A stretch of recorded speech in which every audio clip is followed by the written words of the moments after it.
मानव मन जो कुछ भी सोच सकता है और विश्वास कर सकता है उसे प्राप्त कर सकता है। नेपोलियन हिल का यह कथन गहरे मनन का विषय रहा है। हालांकि क्या होगा यदि समृद्धि अभी तक प्राप्त न होने का वास्तविक कारण प्रयास, भाग्य या बुद्धि से संबंधित नहीं है, बल्कि बाइबिल के धर्म ग्रंथों की गलत समझ से है। अधिकांश व्यक्ति सांत्वना की तलाश में बाइबिल का रुख करते हैं। हिल इसके विपरीत सफलता के नियमों को समझना चाहते थे। यह ठीक यही दृष्टिकोण था जिसने उन्हें दरिद्रता से निकालकर सब कुछ गंवा देने के बाद अपने जीवन का पुनर्निर्माण करने में मदद की। उन सिद्धांतों पर आधारित होकर जिसने आज लाखों समृद्ध लोगों को प्रेरित किया है। यह समझना महत्वपूर्ण है कि यह आगे की सामग्री विश्वास, वित्त और नियति की आपकी धारणा को फिर से परिभाषित कर सकती है। नेपोलियन हिल का मानना था कि विश्वास वह अभौतिक शक्ति है जो समस्त सृष्टि को गति प्रदान करती है। उन्होंने जोर देकर कहा कि विश्वास जब लक्षित विचार और एक तीव्र इच्छा के साथ मिल जाता है तो उसमें अवधारणाओं को मूर्त वास्तविकताओं में बदलने की क्षमता होती है। हालांकि उनकी यह समझ विश्वास करना के सामान्य अर्थ से कहीं अधिक है। हिल ने देखा कि अधिकांश लोगों की गलतफहमी विश्वास और आशा के बीच भ्रम में निहित थी। ये व्यक्ति अनुकूल घटनाओं के घटित होने की उम्मीद करते हैं, लेकिन उन्हें उत्पन्न करने की अपनी क्षमता में वास्तविक विश्वास विकसित नहीं करते। ठीक इसी बिंदु पर उन लोगों के बीच अंतर है जो अपनी दौलत खुद गढ़ते हैं और जो पूरे जीवन निष्क्रिय रूप से इसकी आकांक्षा करते हैं। बाइबल में इब्रानियों अध्याय 11 पद 1 में विश्वास की चर्चा की गई है, जहां इसे जिसकी आशा की जाती है उसकी निश्चितता और अनदेखी चीजों का प्रमाण बताया गया है। हिल इस अंश की व्यावहारिक रूप से व्याख्या करते थे। उनके लिए विश्वास एक प्रशिक्षित की जा सकने वाली मानसिक तरंग थी। जब एक व्यक्ति किसी घटना के आसन्न होने का दृढ़ विश्वास रखता है तो मस्तिष्क एक अलग तरीके से काम करना शुरू कर देता है। निर्णय सामंजस्य बिठाते हैं, अवसर उभरते हैं और संयोग अपनी आकस्मिक प्रकृति खो देते हैं। विश्वास वह मानसिक प्रोग्रामिंग है जो साकार होने से पहले आती है। उल्लेखनीय रूप से थॉमस एडिसन से लेकर हेनरी फोर्ड तक सैकड़ों सफल व्यक्तियों का विश्लेषण करने पर हिल ने एक सामान्य कारक की पहचान की। उन सभी ने अपने प्रयासों में लगभग भक्तिपूर्ण तीव्रता का विश्वास प्रदर्शित किया। लेकिन ईमानदारी से कहें तो पाठक ने कितनी बार खुद को यह यकीन दिलाया है कि वह अपने जीवन का पथ बदल देगा, लेकिन कुछ ही हफ्तों बाद पुरानी आदतों पर लौट आया। कितनी बार समृद्धि का आह्वान किया और साथ ही मन में यह विचार पाला, यह मेरे साथ कभी नहीं होगा। यह विरोधाभास किसी भी प्राप्ति की संभावना को नष्ट कर देता है। यह बोने की कोशिश करना और साथ ही पौधे को उसके विकास से पहले ही उखाड़ देने जैसा है। हिल का मानना था कि मनुष्य वही बन जाता है जिसके बारे में वह सबसे ज्यादा सोचता रहता है, और यहीं पर कई असफल हो जाते हैं। वे अभाव पर ध्यान केंद्रित करते हैं, अभाव के बारे में बात करते हैं, अभाव का अनुभव करते हैं और फिर भी प्रचुरता की प्रतीक्षा करते हैं। हिल ने बताया कि यह धारणा उनके युवावस्था में एक रिपोर्टर के रूप में काम करते हुए उनके मन में दृढ़ होने लगी। उन्हें एंड्रयू कार्नेगी का साक्षात्कार करने का विशेषाधिकार मिला, जो उस समय संयुक्त राज्य अमेरिका के सबसे धनी व्यक्ति थे। कार्नेगी ने एक ऐसा सवाल पूछा जिसने उनके जीवन की दिशा बदल दी। क्या आपको लगता है कि किसी भी व्यक्ति को इस तरह से सोचना सिखाया जा सकता है जिससे वह अमीर बन जाए? हिल ने सहमति दी, हालांकि उन्हें विधि के बारे में पूरी स्पष्टता नहीं थी। तब कार्नेगी ने प्रस्ताव दिया कि वे अपने जीवन के 20 साल उन सार्वभौमिक सिद्धांतों को उजागर करने के लिए समर्पित करें जो किसी भी व्यक्ति को, चाहे उसकी पृष्ठभूमि कुछ भी हो, धन और पूर्णता प्राप्त करने में सक्षम बनाते थे। हिल ने चुनौती स्वीकार कर ली। उस क्षण से उन्होंने अपने समय के सबसे बड़े उद्योगपतियों, वैज्ञानिकों, आविष्कारकों और नेताओं का साक्षात्कार करने में 2 दशकों से अधिक समय समर्पित किया।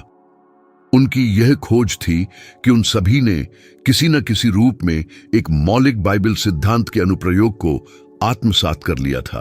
जिस पर आप विश्वास करते हैं वह प्रकट होता है। हिल ने कहा कि विश्वास जब सुविचारित कार्रवाई और निश्चित उद्देश्य के साथ होता है तो वह ईश्वरीय शक्ति के सबसे करीब है, जिसे मानवीय अनुभव में समाहित किया जा सकता है। हालांकि यह विश्वास केवल सैद्धांतिक नहीं था। हिल खुद अनगिनत कठिनाइयों से गुजरे। प्रथम विश्व युद्ध के दौरान उन्होंने लगभग अपनी सारी भौतिक संपत्ति खो दी। वे अत्यधिक अभाव की स्थितियों में जी रहे थे, अपने परिवार का भरण पोषण करने के लिए संघर्ष कर रहे थे, जबकि ऐसे लेख लिख रहे थे जिनकी कोई मांग नहीं थी। एक समय पर उन्होंने गंभीरता से हार मानने पर विचार किया। हालांकि एक खास रात उन्होंने खुद को अकेले एक दर्पण के सामने पाया, अपनी ही छवि का सामना करते हुए। तभी आंखों में आंसू लिए उन्होंने जोर से कहा, यदि मैं अपने मन को नियंत्रित नहीं कर सकता तो मैं कभी भी अपनी नियति को नियंत्रित नहीं कर पाऊंगा। वह नेपोलियन हिल के जीवन की सबसे कठिन रातों में से एक थी, लेकिन यह एक निर्णायक मोड़ भी था। उन्होंने समझा कि उनकी बाहरी कमी उनके आंतरिक अभाव का मात्र प्रतिबिंब थी। उसी क्षण उन्होंने अपनी संज्ञानात्मक प्रक्रिया को पूरी तरह से पुनर्व्यवस्थित करने का फैसला किया। उस दिन से उन्होंने संकल्प लिया कि असफलता का कोई भी विचार उनके मन में नहीं रहेगा, और परिणाम लगभग चमत्कारी ढंग से सामने आने लगे।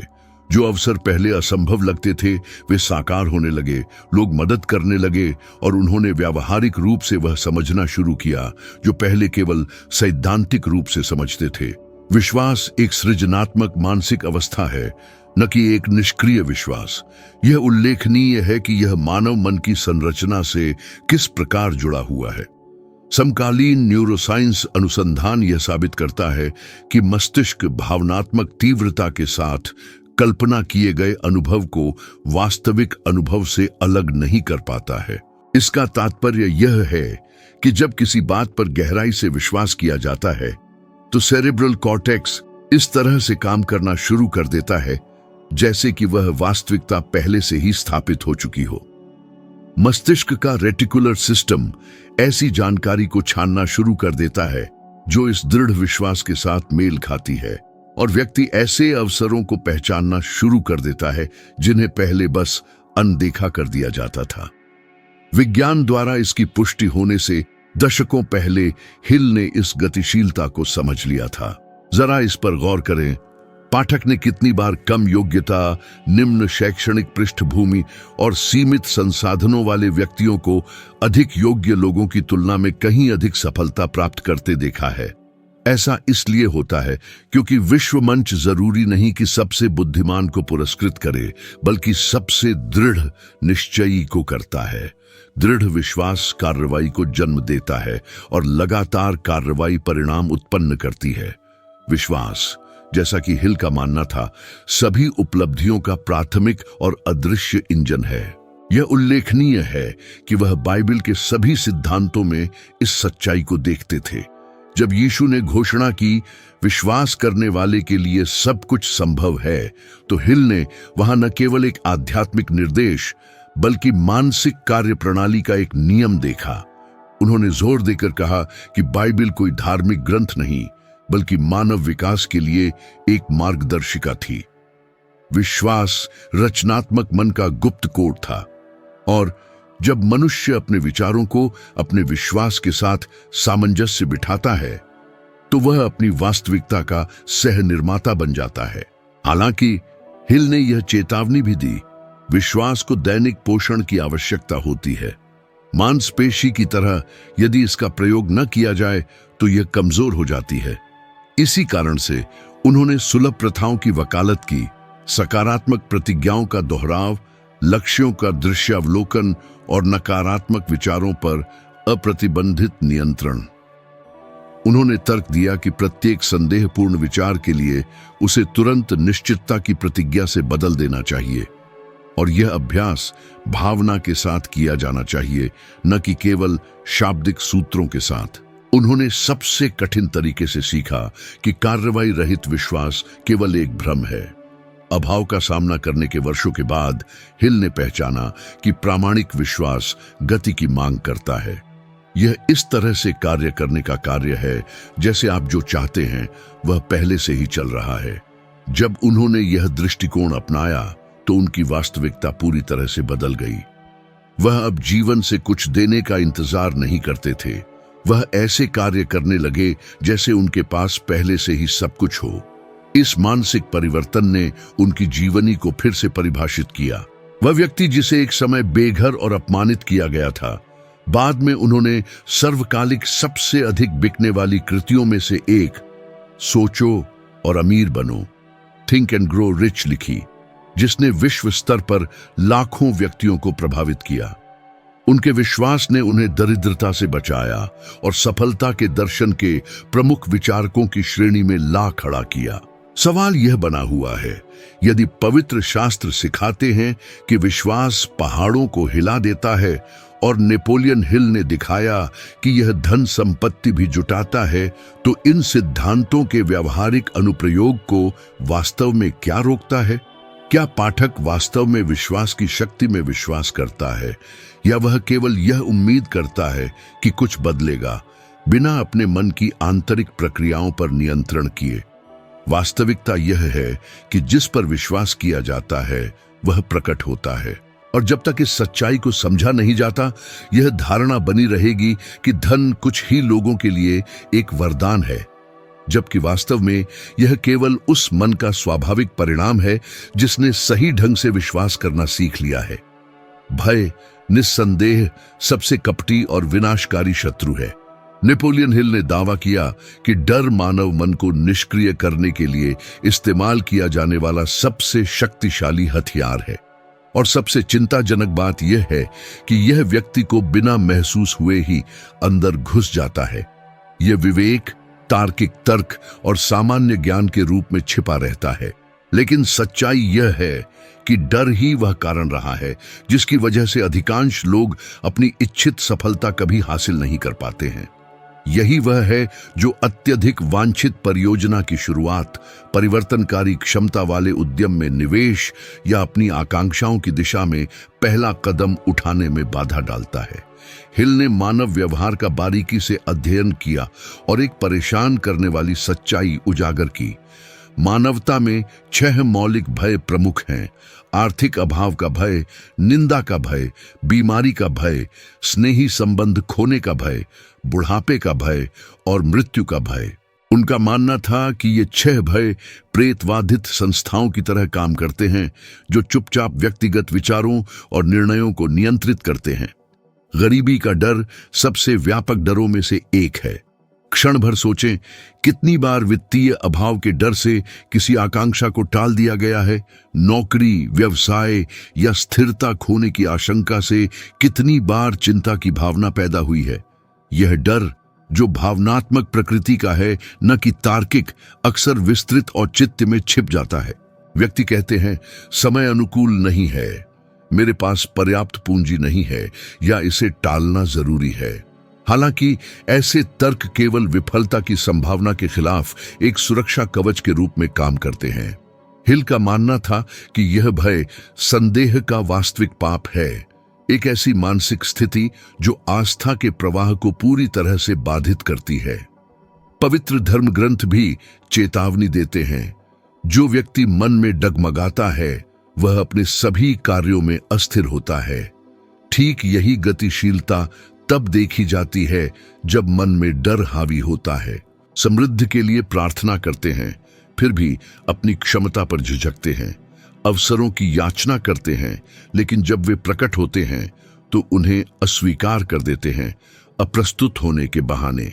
यह अनिश्चितता का चक्र है जिसमें डर मजबूत होता है। लेखक ने अपनी कृति डेविल से भी स्मार्ट में इस विषय पर शानदार ढंग से चर्चा की। इस पुस्तक में हिल स्वयं शैतान के साथ एक रूपक संवाद की कल्पना करते हैं, उसे मानवता पर उसके प्रभाव के बारे में पूछते हैं। तब विरोधी घोषणा करता है, मैं पृथ्वी पर 99% व्यक्तियों को डर के माध्यम से नियंत्रित करता हूं। हिल ने इस रूपक का उपयोग यह समझाने के लिए किया कि कैसे डर सबसे कुशल मानसिक कारावास का प्रतिनिधित्व करता है, व्यक्ति को आत्म लगाए गए सीमाओं तक सीमित अस्तित्व में धकेलता है। यह दिलचस्प है कि यह डर वर्तमान से उत्पन्न नहीं होता, बल्कि यह एक सीखा हुआ अनुभव है। बचपन से ही कई लोग कहावतें सुनते हैं, जैसे पैसा पेड़ पर नहीं उगता, जीतने के लिए कष्ट सहना अनिवार्य है, जो गरीबी में पैदा होता है वह उसी में रहेगा। माता पिता, शिक्षकों और यहां तक कि धार्मिक नेताओं द्वारा दोहराई गई ये अभिव्यक्तियां गहरी धारणाओं में बदल जाती है। एक बार स्वीकार कर लिए जाने के बाद मन इस तरह काम करना शुरू कर देता है जैसे दरिद्रता अपरिहार्य हो। इस प्रकार एक उलटा विश्वास स्थापित होता है, विफलता में विश्वास। आधुनिक अध्ययन हिल के लगभग एक सदी पहले के अवलोकनों को प्रमाणित करते हैं। प्रिंसटन विश्वविद्यालय के शोध बताते हैं कि 90% वित्तीय निर्णय डर से प्रभावित होते हैं, तर्क से नहीं। वित्तीय नुकसान के इतिहास वाले व्यक्ति जोखिमों से बचने की प्रवृत्ति रखते हैं, यहां तक कि न्यूनतम जोखिमों से भी। मानव मस्तिष्क मौद्रिक नुकसान को अस्तित्व के लिए खतरा मानता है, अतः गरीबी के डर की पक्षाघात करने वाली शक्ति। हिल ने महसूस किया कि इस प्रकार का डर व्यक्तियों को औसत दर्जे में रखता है। उन्होंने दावा किया कि डर का एकमात्र मार्ग कार्य और विश्वास के संयोजन में निहित है। उनका सूत्र था, जिस क्षण मनुष्य कार्य करने का निर्णय लेता है, डर छिन्न भिन्न हो जाता है। यह संकल्प बिना किसी गारंटी या सफलता की निश्चितता के भी अपनाया जाना चाहिए, क्योंकि हिल के अनुसार डर कभी भी कार्य से पहले खत्म नहीं होता, यह उसके पूर्ण होने के बाद घुल जाता है। एक वास्तविक घटना हिल की इस सिद्धांत में गहरी आस्था को दर्शाती है। एक अवसर पर पहले से ही प्रसिद्ध होने पर उन्हें एक विशाल दर्शकों के लिए सफलता पर एक सम्मेलन देने के लिए आमंत्रित किया गया था।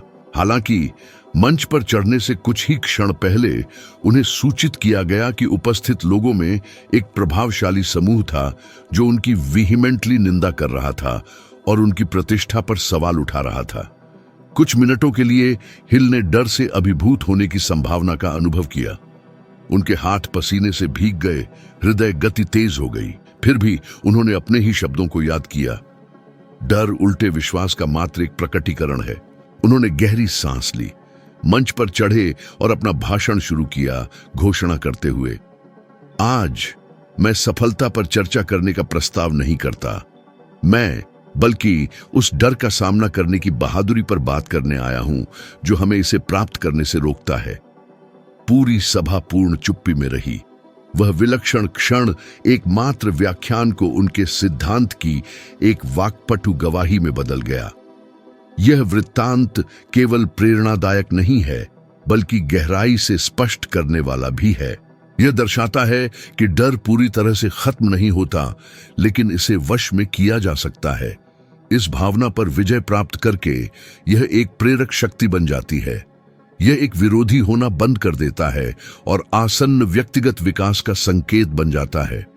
अब कल्पना करें, क्या होगा यदि केवल 30 दिनों के लिए किसी ने डर के आगे न झुकने का फैसला किया, और यदि पूरे 1 महीने तक अभाव के हर विचार को प्रचुरता की पुष्टि से बदल दिया जाए।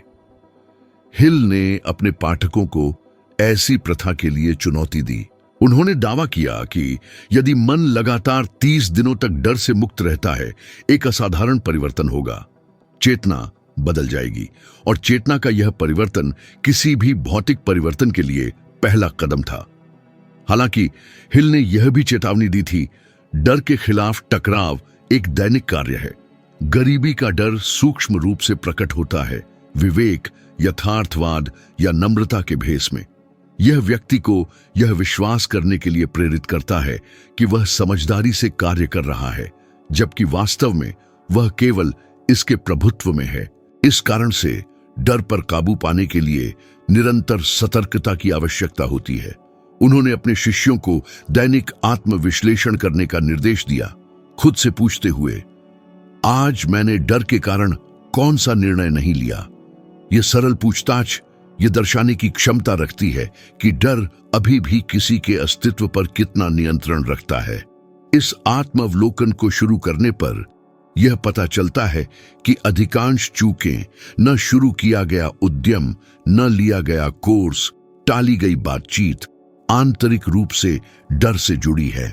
और डर हिल के सूत्र के अनुसार सलाखों से रहित एकमात्र जेल है। यह पहचानना अनिवार्य है कि डर स्वतः ही समाप्त नहीं होता। इसे तभी दूर किया जा सकता है जब कोई सीधे इसका सामना करने का विकल्प चुनता है, और इस तरह के संकल्प के लिए विश्वास की आवश्यकता होती है। स्वयं में विश्वास, उद्देश्य में विश्वास, और जो तात्कालिक धारणा से परे है उसमें विश्वास। यह सिद्धांत बाइबल की शिक्षा के साथ प्रतिध्वनित होता है। डरो मत, क्योंकि मैं तुम्हारे साथ हूं। हिल ने इस उपदेश को न केवल एक आध्यात्मिक सांत्वना के रूप में व्याख्या किया, बल्कि एक व्यावहारिक निर्देश के रूप में भी। इसका अर्थ है, डर की उपस्थिति में भी कार्य करो। शायद सबसे महत्वपूर्ण गलती यह है कि साहस के आगमन का इंतजार किया जाए और फिर कार्रवाई की जाए। हिल ने दावा किया कि साहस कार्य की संतान है। यह आवश्यक है कि पहला कदम तब उठाया जाए जब डर अभी भी तीव्र रूप से प्रकट हो रहा हो, क्योंकि इसी क्षण विश्वास की शक्ति शुरू होती है। जब अंततः यह समझ में आता है कि डर केवल एक मानसिक भ्रम है, तो दृष्टिकोण पूरी तरह से बदल जाता है। यह महसूस होता है कि पूरा अस्तित्व इस मुक्ति का इंतजार कर रहा था। ठीक इसी क्षण वास्तविक समृद्धि फलने फूलने लगती है, क्योंकि विश्वास और डर परस्पर अनन्य हैं। यदि डर फूट पड़ता है तो विश्वास पीछे हट जाता है। हालांकि जब विश्वास स्थापित हो जाता है तो डर गायब हो जाता है। ठीक इसी कारण से हिल ने इतनी दृढ़ता से दावा किया, डर ही एकमात्र ऐसा प्रतिद्वंद्वी है जिस पर वास्तव में विजय प्राप्त करनी चाहिए, क्योंकि एक बार डर पर काबू पा लिया गया, उसके बाद सब कुछ मात्र एक परिणाम है। नेपोलियन हिल का मानना था कि हर जीत का शुरुआती बिंदु इच्छा में निहित है। सतही और क्षणभंगुर इच्छा नहीं, जो मात्र आवेग की तरह उत्पन्न होती है और गायब हो जाती है, बल्कि एक निश्चित प्रबल इच्छा जो मन पर हावी होती है और संदेह को दृढ़ विश्वास में बदल देती है। उनका मानना था कि मनुष्य जो कुछ भी तीव्रता और स्पष्टता के साथ चाहता है, उसे वह बना सकता है। सामान्य त्रुटि यह है कि अस्पष्ट, असंगत, बिना दृढ़ विश्वास के इच्छा की जाती है।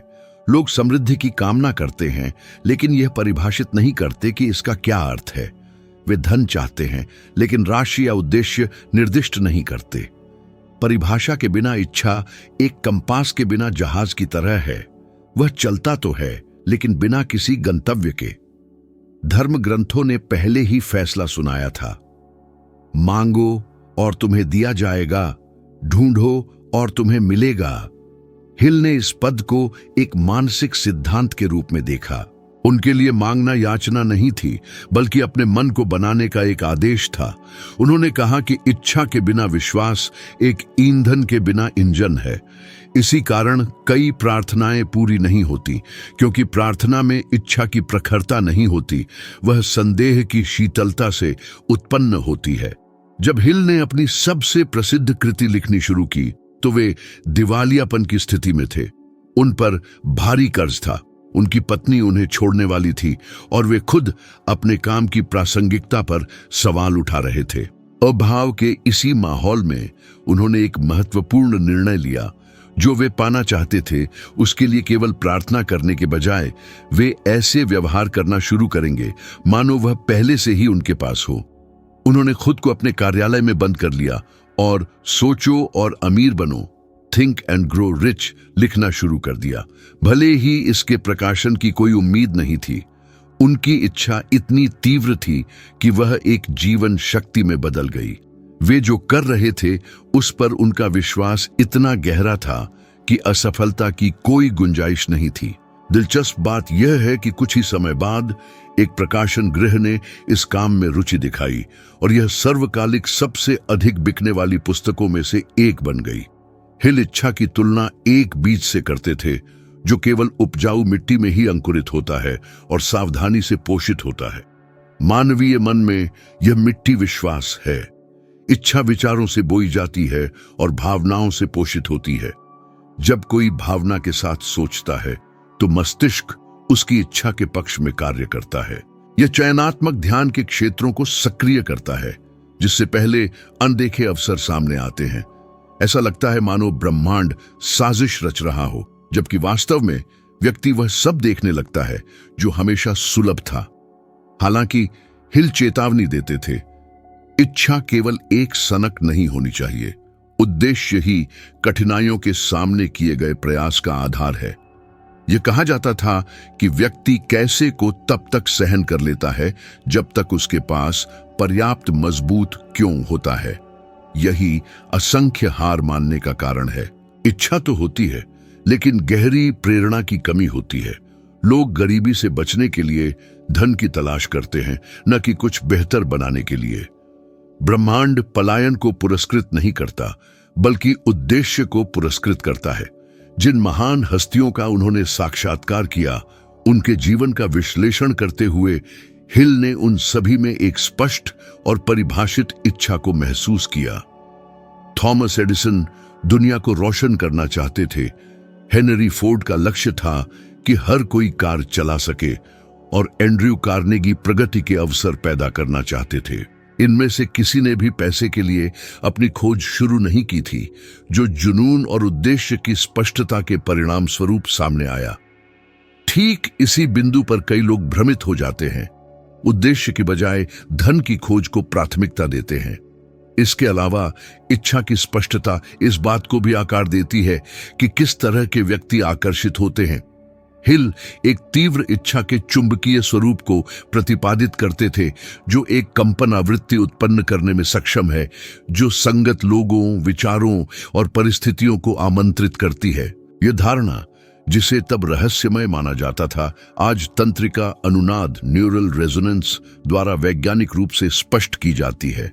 मानवीय मस्तिष्क व्यवहार और भावनाओं के पैटर्न को उन लोगों के साथ सिंक्रनाइज करता है जो समान उद्देश्य साझा करते हैं, यानी एक परिभाषित इच्छा प्रभावी रूप से उसी को आकर्षित करती है जो उसके अनुरूप होता है। हालांकि इच्छा की एक कीमत होती है।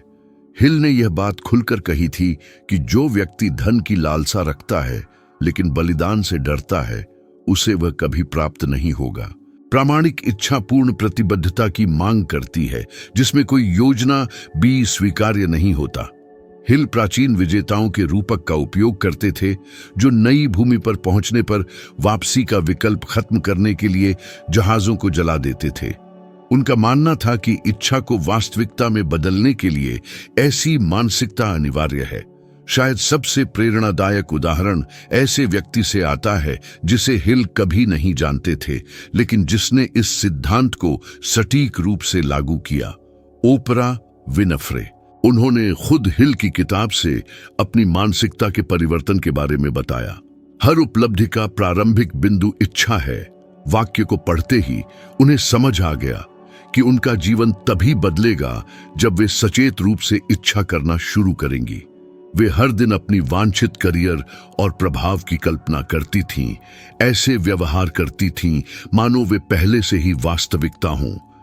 कुछ दशकों बाद ओपरा दुनिया की सबसे प्रभावशाली और धनी महिलाओं में से एक बन गई, हमेशा दोहराते हुए, मैंने बस नेपोलियन हिल के सिद्धांतों का पालन किया। हिल का मानना था कि इच्छा सचेत मन और अवचेतन मन के बीच का संबंध है, जो साकार होने वाले विचारों के पैटर्न को परिभाषित करती है। यदि इच्छा भयभीत है तो भय प्रकट होता है, यदि वह फलदायी है तो विश्वास प्रकट होता है। इसलिए धन काम से नहीं बल्कि विचार से बनता है। काम मानसिक दिशा का भौतिक परिणाम होता है, लेकिन इस वास्तविक इच्छा के विकास को क्या रोकता है? हिल के अनुसार इसके दो कारण हैं, कल्पना की कमी और बाहरी प्रभाव। बचपन से ही समाज सिखाता है कि बहुत अधिक इच्छा करना अनुचित है, धन की लालसा करना स्वार्थी है और महत्वाकांक्षा पाप है। ऐसे विश्वास मानव की प्राकृतिक इच्छा को क्षीण कर देते हैं। उन्होंने इसे बाइबल की शिक्षाओं का विकृत रूप माना, क्योंकि उनके विचार में बाइबल धन की निंदा नहीं करती बल्कि धन के प्रति प्रेम की निंदा करती है। समस्या होना नहीं है बल्कि होने से ऊपर रखना है। वैध इच्छा सेवा करने, बनाने, योगदान करने के उद्देश्य से उत्पन्न होती है, न कि केवल जमा करने से। हिल का मानना था कि इच्छा को एक विधि से विकसित किया जा सकता है। सबसे पहले यह ठीक से परिभाषित करना आवश्यक है कि आप क्या चाहते हैं। दूसरा, यह निर्धारित करें कि आप इसके बदले में क्या देने को तैयार हैं। तीसरा, इसे पूरा करने के लिए एक समय सीमा निर्धारित करें। चौथा, एक स्पष्ट उद्देश्य कथन लिखें और उसे प्रतिदिन सुबह और रात में पढ़ें। अंत में खुद को उस वास्तविकता का अनुभव करते हुए देखें। इसे वे आत्म सुझाव कहते थे। यह जादू नहीं, बल्कि मानसिक प्रशिक्षण है।